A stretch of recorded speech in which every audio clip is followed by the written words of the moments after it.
An old man once asked this critical, rhetorical question, yet introspective question.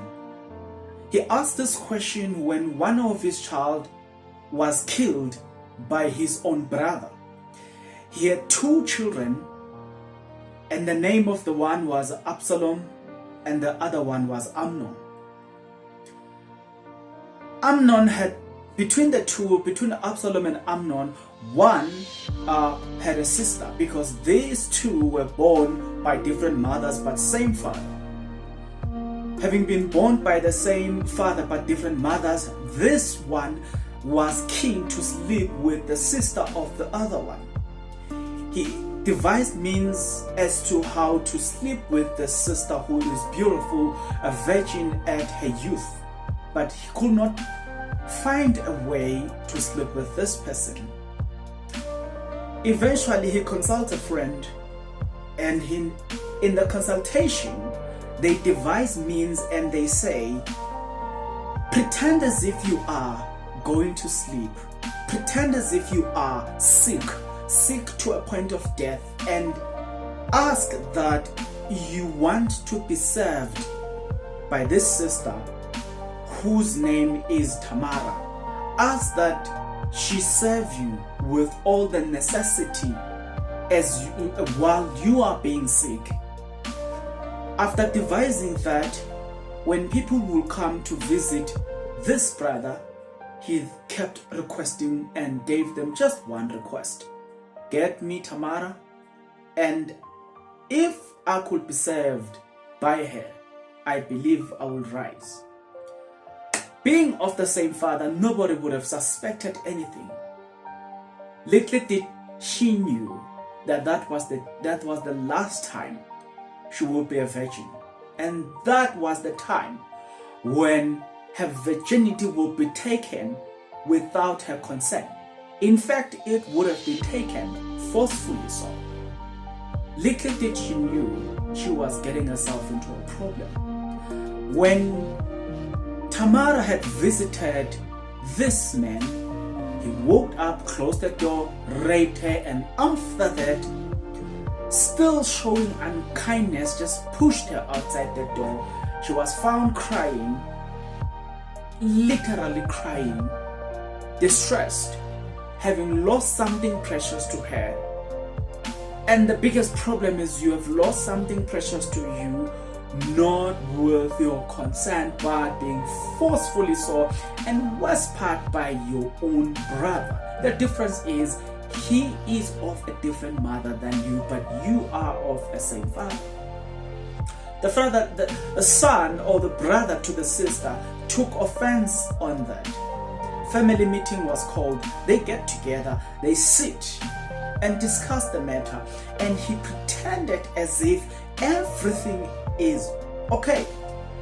He's willing to let go of this.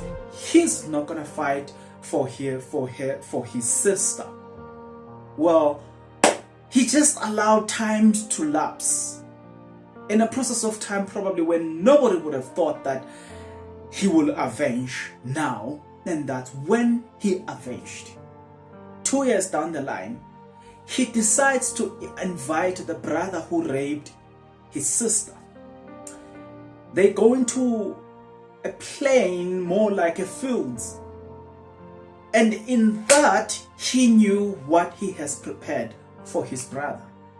A brother who took everything light and said, we are family, we have sorted it, we have spoken about this, so it's just behind the back, man.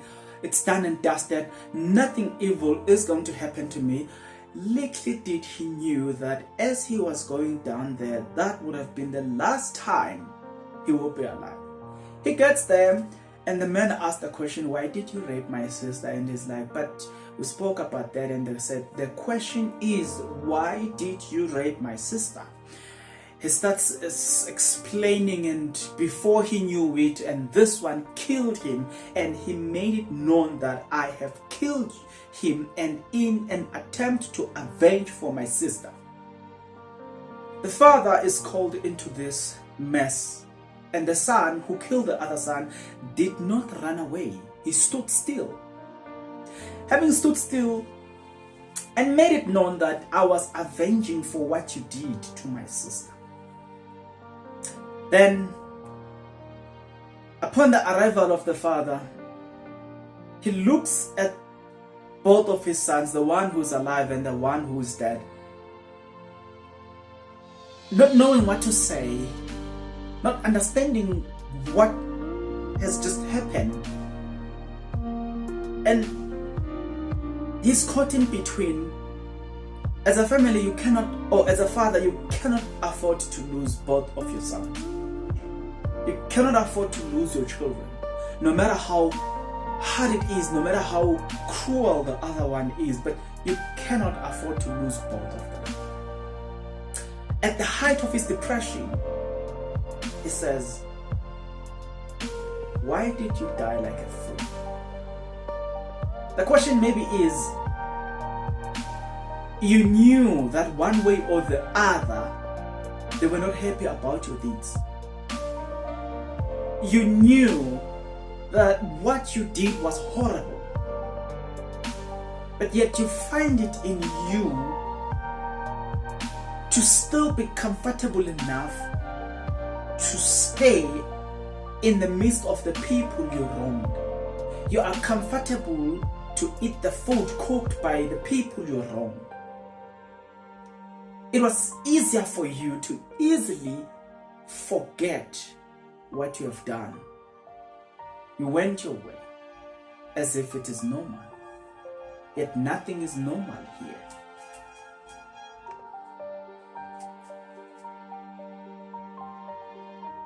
You see, sometimes it's easier to wrong somebody and expect them just miraculously heal. Because it was a mistake, I wasn't intending to harm you. It was just a coincidence, it was just a mistake, get over it. But do you understand the emotions that went through that? Do you understand the pain you subjected me into? Do you think just by the mere fact that it was a mistake, I should just get over it? Maybe you think I'm just overreacting. Maybe you think you deserve to be forgiven because you are a human being, you make mistakes. But what about the impact of your mistake in my life? How long does it take to get off that? How long does it take to heal from that? Maybe you forget how much pain you subjected to me. Maybe I had to go through psychologist because of your pain, spending a lot of money, psychiatrist, clinical psychologist. Maybe you didn't even pay for that, but for some strange reasons, you just want me to forget about it. You're overreacting somehow, or you are being of an evil heart, without taking into consideration the pain you subjected me into and how much it costed me.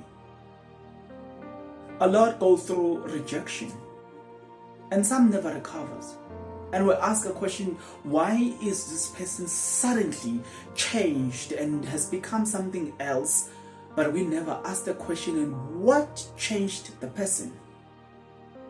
The cost of it, the pain, the longevity of that pain, and what it means, and how much it cost to invigorate one from that pain. Perhaps it's not just a matter of social workers alone. Maybe psychologists involved, psychiatrists involved, maybe clinical psychologists involved, maybe pastors involved. Yet you, as an offender, stand from a distance wanting to be forgiven without at least contributing towards the process of healing. Maybe you need to contribute financially, or any way, shape or form. But no matter what, you have no reason to believe that for some strange reasons you must just get over it because you have gotten over it. It's easier for you, probably not for me. Have you ever thought of the impact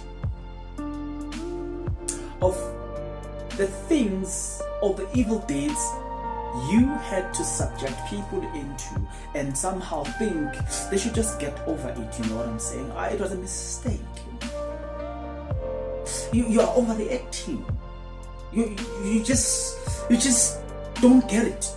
I'm a human being, understand that I am a human being and I make mistakes just like everybody else. So get over it. But how much does it cost to get over it? How many people do I need to consult to get over it? Who is going to help getting over it? Who's that friend that will understand as I am getting over it? How much does it cost to get over it? That's the question nobody gets to ask. None of you, I bet none of you get to ask the question of how much does it cost to get over this pain? It's easier said than done, because you are a human being. You've got to be forgiven. You bump somebody, you drive on this road, because of this road rage things, you think you're gonna hit my car, and now I must just get over it because it was just a road, just that wrong road range road, so I must just get over it, you know what I'm saying? Because you made mistake. I myself have made mistakes, somebody else, so now I must forgive you because you are also a human being. Think about it. Get a family member that comes into your house, messed up your things, and now you must just get over it. I've seen, in fact, in a certain video where this person visits this other person in a beautiful house in a suburb area. This person has just recently bought his car. He took the key, drive the car straight into the wall of this garage, and the car you can barely drive the car. But because I'm a human, I make mistake, he's expecting to be forgiven without contributing towards the fixing of the car, and that's just a problem with society.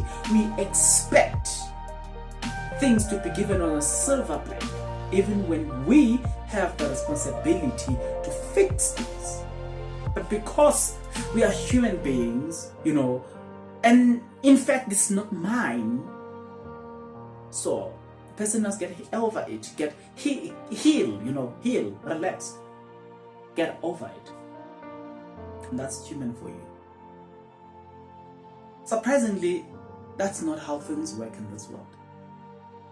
You go around and mess other people's life, one way or the other, you're gonna pay for that. It's not a threat, but I'm saying one way or the other, you're gonna pay for that. If not now, tomorrow. But if I were you, having damaged somebody's life, the best thing that I will do, I'll go around, apologize, go to the people, apologize, and see how can I contribute in the fixing of the problem. Because if not, I guarantee you, one way or the other, chances are you'll pay for that. This reminds me of a brother from a little bit far from my father's side, but we share the same surname. These people have been friends for far too long. Having been friends, they get into a fight, a heated fight, and this brother of mine stabbed his friend. He survived. He was not injured.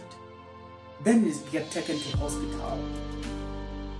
The family decides we're going to compensate everything, and whatever you need, any medical attention that you need, it's gonna be on us because it's our child who messed it up. And the family says it's okay. Everything that was wanted from them or from my family was provided. gets back from hospital, the friendship continues. But something in him has been boiling. And that story will be continued.